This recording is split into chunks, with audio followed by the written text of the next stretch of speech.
마태복음 14장 28절에서 32절 말씀입니다.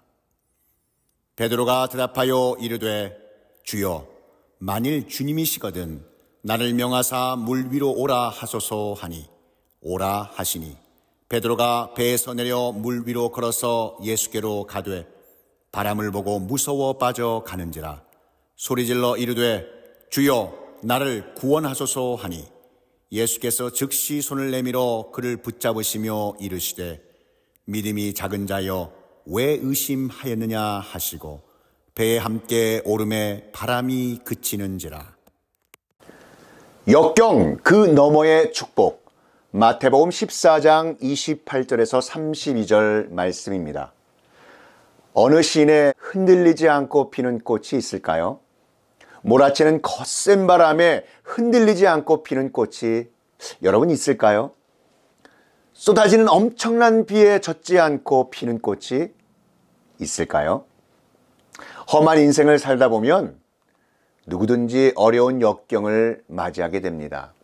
그 역경을 어떻게 바라보느냐에 따라 인생의 역경 그 자체가 되기도 하지만 오히려 큰 축복이 되기도 합니다. 우리의 모든 형편과 처지를 다 아시는 사랑의 하나님 아버지께서는 역경 가운데 있는 주님의 자녀된 우리에게 준비하신 아주 놀라운 축복 주시기를 원하십니다. 자, 그렇다면 우리는 어떻게 하나님 아버지께서 주시는 축복을 누릴 수 있을까요? 혹시 역경 가운데 계신 하나님의 자녀가 있으십니까? 오늘 주님께서 주신 말씀, 역경 그 너머의 축복을 통해 하나님의 음성을 들으시고 기도 응답받아 이 복음 전하시는 귀하고 복된 주님의 자녀 되시기를 축복합니다. 사과 하나가 둥그러지고 붉어지기까지 천둥과 번개를 몇 번이나 맞았을까요? 감 하나가 떨어지지 않고 가을의 푸른 하늘 아래에서 붉게 익기까지, 그것은 여름의 뜨거운 태양빛과 먹구름에서 쏟아지는 폭우를 어떻게 견뎌냈을까요? 사과나무의 열매에 달콤한 맛이 들고 볼이 불그스레해진 것은 그냥 된 것이 아닙니다. 새참 비바람과 천둥, 번개가 치는 그 많은 역경의 날을 시달리면서 견디어낸 생명의 환이며 축복의 열매인 것입니다. 바로 역경 그 너머의 축복인 것입니다. 중국의 모든 지식인들과 예술가들에게 큰 시련과 핍박이 몰려온 문화혁명이 일어났을 때 달리는 말을 아주 잘 그리는 한 화가가 있었습니다. 그러한 문화혁명 기간 동안 그는 그림을 그릴 수가 없었던 화가는 방황하며 떠돌아 다니다가 아주 시골인 그 마국간 치우는 참 힘든 일을 하게 되었습니다. 처음에는 불평과 원망의 마음을 가지고 일을 하다가 점차 말들과 정이 들면서 기쁨으로 일을 할 수 있었습니다. 그러는 사이 어언 7년이라는 세월이 흘렀고 문화혁명도 끝이 났습니다. 화가는 다시 그림을 그리게 되었는데 신기한 것은 7년 동안 붓을 놓았지만 말그림 그리는 손에는 여전히 힘이 있었다는 것입니다. 게다가 그림 속의 말의 모습에서 예전에는 볼 수 없었던 생동감이 넘쳐 흘렀습니다. 화가의 희망 넘치는 말 그림들은 아주 비싼 가격에 불티나게 팔렸다고 합니다. 여러분, 그 비결은 어디에 있었을까요? 비록 화가는 문화혁명이라고 하는 이 역경과 시련이라고 하는 이 시간 동안에 말의 그림을 그릴 수는 없었지만 냄새나는 말들에게 밥을 먹이고 분토를 치우며 돌보면서 그러한 말과 가깝게 지내는 그러한 시간을 많이 보냈던 것입니다. 때문에 말들의 생활을 직접 피부로 느낄 수 있었습니다. 이전에는 이론적으로만 알고 그렸던 말을 아주 고된 힘든 시간들이었지만 몸소 말들과 같이 지내며 그 말들을 그리니 더욱 뛰어난 그림이 나올 수밖에 없었던 것입니다. 신앙생활을 하면 온갖 인생의 가시밭길에서 면제된 삶이 여러분 보장될까요? 아무런 역경 없이 안전하고 평안한 길만 걷게 될까요? 성경에 나온 하나님의 사람들이 걸어온 인생의 길을 통해 그 답을 찾아보길 원합니다. 과연 그분들은 놀라운 믿음과 헌신 때문에 인생의 역경에서 면제되었습니까? 여러분, 그렇지 않습니다. 오직 하나님만 바라고 따랐던 믿음과 헌신에도 불구하고 결코 인생의 역경에서 면제된 삶을 살지 못했습니다. 오히려 엄청난 역경의 풀무불을 통과해야만 했습니다. 그토록 힘든 풀무불의 역경을 통하여 영육간에 더욱 강건해졌고 그 너머에 있는 거듭나는 축복을 누리게 되었습니다. 하나님 아버지께서는 역경을 통하여 주님의 사람들에게 영적인 훈련을 시키신 나머지 보통 사람들이 들을 수 없는 하나님 아버지의 음성을 듣고 응답받을 수 있게 축복해 주셨습니다. 그리고 그 하나님의 사람들은 역경 가운데 응답받은 하나님의 축복된 음성인 복음을 세상에 열심히 증거했습니다. 어둠과 억압된 역경의 역사 가운데 하늘로부터 온 생명의 말씀과 빛을 전하여 준 것입니다. 하나님의 사람들은 그 받은 사명을 잘 감당하기 위해 특별히 구별된 그러한 분들입니다. 역사학자 토인비는 그들을 창조적인 소수자라고 일컬었습니다. 이 사명을 감당하기 위해 그들은 역경의 초달을 마다하지 않았습니다. 맹자는 이런 말을 했습니다. 하늘이 사람에게 일을 맡기려 할 때 큰 뜻을 품게 한다. 그러나 그가 계획하고 추진하는 일마다 어긋나게 하고 사람들의 환호를 쉽게 받지 못하게 한다. 하늘은 그의 배를 곪게 하고 뼈에서 기름이 빠지게 한다. 그래서 그의 호연지기를 놀랍게 기르게 하고 그의 속사람을 강하게 하여 포부와 아량을 높이고 넓히게 한다. 그의 본바탕을 바로 키워서 향기로운 꽃을 피우고 아름다운 열매를 맺으려면 하늘이 내린 고난과 시련의 풀무불을 통과해야 한다라고 교훈하고 있습니다. 오늘 이 본문이 있는 마태복음 14장에 예수님께서 배가 몹시 고팠던 그 수많은 사람들에게 보리떡 5개와 물고기 2마리로 배불리 먹이시는 기적과 이적을 베풀어 주셨습니다. 그리고 그들을 보내셨습니다. 그리고 제자들에게는 배를 타고 먼저 건너편으로 가라고 말씀하시고 산에 올라가셔서 기도하셨습니다. 제자들이 배를 타고 한참 바다를 건너고 있는 도중에 그만 아주 거센 풍랑을 만나 큰 물결이 일어 위험한 역경을 당하고 있었습니다. 한참 이 험난한 역경을 당하는 밤중에 때마침 예수님께서 물 위로 걸어오셨습니다. 제자들은 물 위로 걸어오시는 예수님을 몰라보고 유령인 줄 알고 모두 다 놀라서 혼비백산하여 소리 지르고 난리가 났습니다. 예수님은 이 모든 것을 아시고 안심해라, 나다. 그러니 두려워하지 말라. 이렇게 말씀하셨습니다. 그때 예수님의 수제자 베드로가 이렇게 말을 합니다. 정말 주님이시면 나에게 명령하셔서 물 위로 걸어오라고 말씀해 주십시오. 예수님께서 베드로에게 베드로야 오라 이렇게 말씀하시자 베드로가 배에서 내려 한 발짝, 두 발짝, 세 발짝 드디어 예수님처럼 물 위를 걷기 시작했습니다. 그러나 베드로는 갑자기 세찬 폭풍을 느꼈고 거친 파도를 보게 되자 무서워서 물에 빠져 가라앉기 시작했습니다. 너무 놀란 나머지 베드로는 주님, 나 좀 구원해 주십시오. 나 좀 살려 주십시오 하고 울며 소리쳤습니다. 그때 예수님은 바로 손을 내밀어 베드로를 붙잡아 구원해 주시고 이렇게 말씀하셨습니다. 왜 의심하느냐? 그리고 베드로를 배에 올리고 배에 함께 오르셨습니다. 그리고 거친 풍랑이 아주 잠잠해졌습니다. 배에 있던 사람들은 예수님께 절하며 주님은 진실로 하나님의 아들이십니다 라고 고백하였습니다. 오늘 본문 28절 29절에 베드로가 대답하여 이르되 주여 만일 주님이시거든 나를 명하사 물 위로 오라 하소서 하니 오라 하시니 베드로가 배에서 내려 물 위로 걸어서 예수께로 가되.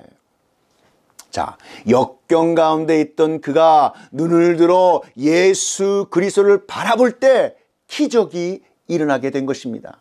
주님의 자녀된 우리도 이와 같이 아무리 어려운 역경 가운데 있더라도 눈을 들어 예수 그리스도를 바라볼 때 기적의 축복이 일어나게 되는 줄 믿습니다.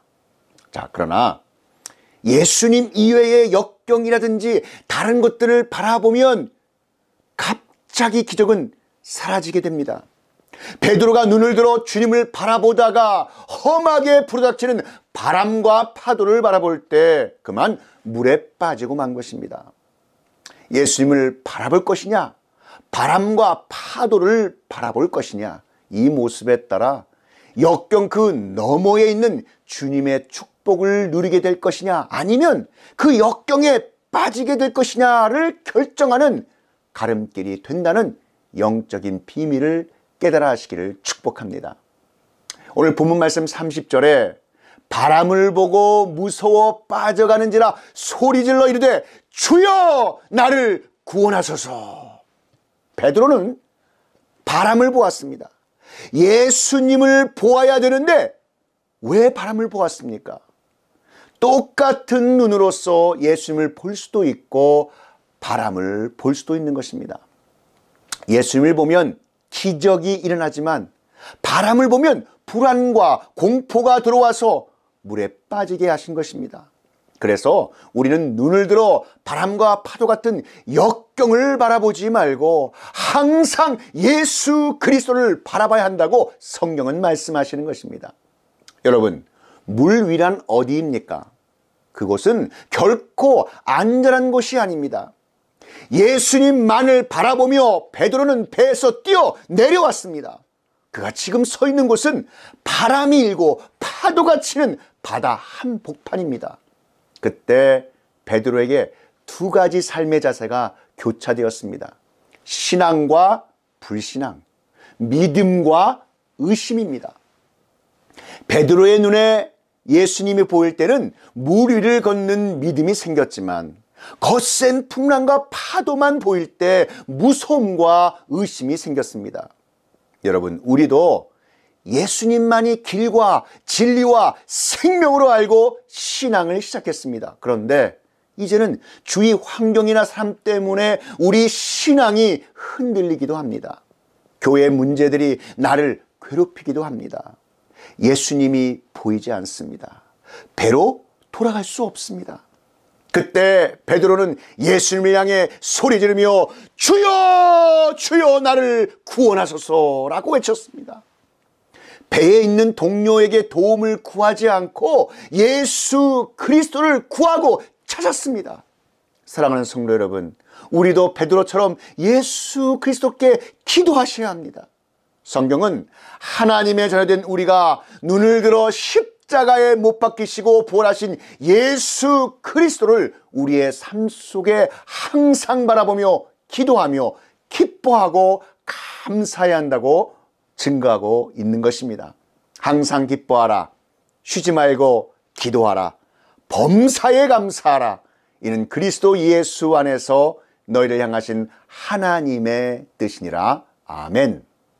우리는 아침에 자고 일어나서도 제일 먼저 십자가에 못 박히시고 부활하신 예수 그리스도를 바라보아야 하고, 낮에도 시간만 있으면 주님의 십자가와 부활을 묵상해야 하며, 잠들기 전에 하나님께 기도할 때 주님의 십자가와 부활을 바라보아야 되는 것입니다. 성경은 바로 이런 우리의 영적인 모습이 역경 그 너머의 축복을 누리게 된다고 말씀해 주시는 것입니다. 우리가 무엇을 바라보는가에 따라 우리 마음속에 큰 변화를 일으켜 주시는 것입니다. 주님의 십자가와 부활을 바라보면 죄악의 파도 위를 걸어오시는 예수 그리스도를 볼 수 있는 것입니다.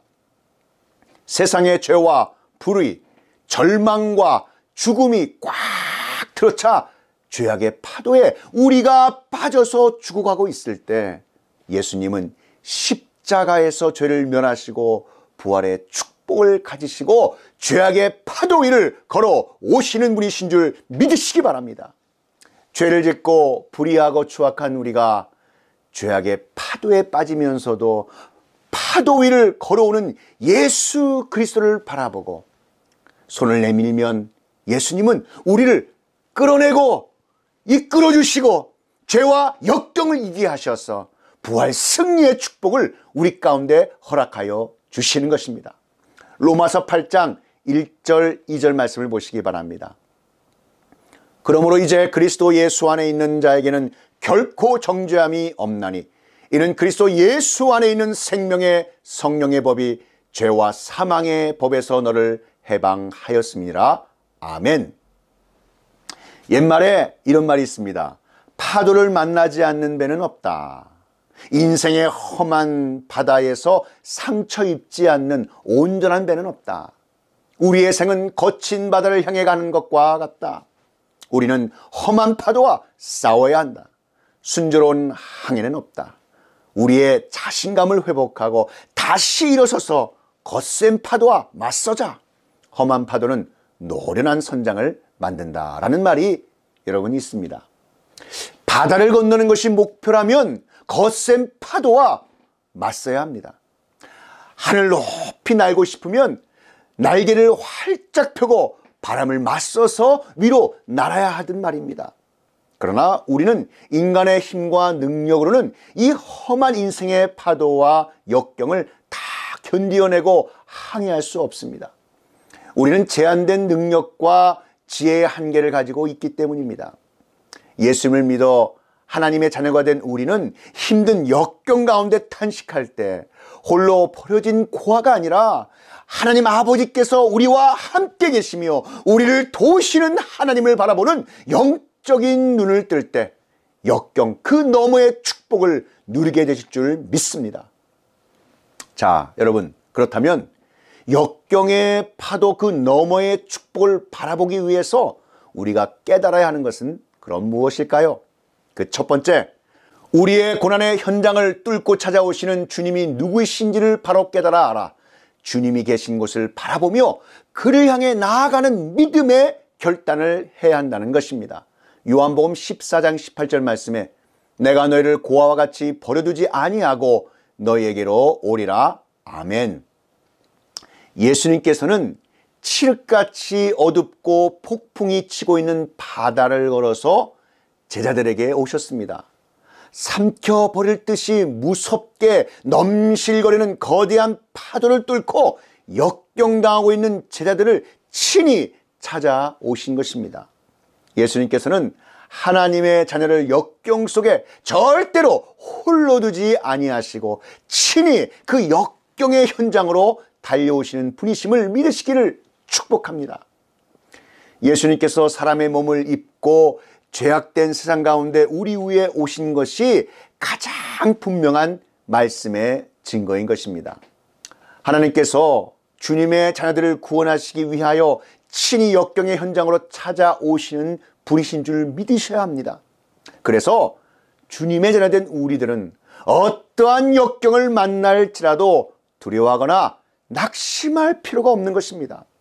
우리가 아무리 고난을 만날지라도 여러분, 심지어 다니엘의 새 친구처럼 극렬히 불타오르는 이 풀무불 가운데 던져지게 된다 할지라도 우리 주님은 반드시 그곳까지 찾아오셔서 우리를 그 속에서 건져내실 줄 믿으시기 바랍니다.